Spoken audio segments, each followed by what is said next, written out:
5, 4, 3, 2, 1.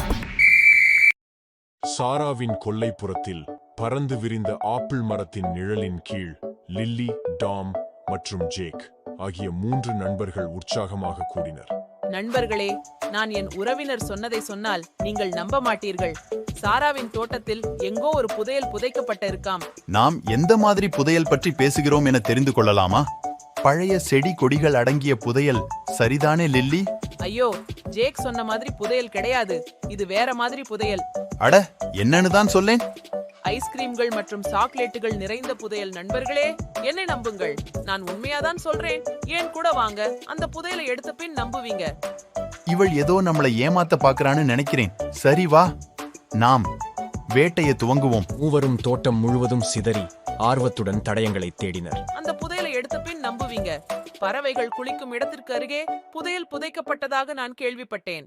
அங்கிருந்து ஆரம்பிக்கலாம். நல்ல யோசனை. ஏய், என்ன இது? ரோஜாக்களுக்கு அடியில் புதையல் உள்ளது. பட்டாம்பூச்சியின் மாறுவேடத்தில் உள்ள சாவியை தேடுங்கள். அதில் என்ன இருக்கிறது? சரி, ரோஜா புதர்களை சரிபார்ப்போம். அவர்கள் ரோஜா புதர்களை நோக்கி ஓடுகிறார்கள். ஒவ்வொன்றையும் கவனமாக ஆய்வு செய்கிறார்கள். ஏதோ கிடைத்திருக்கிறது.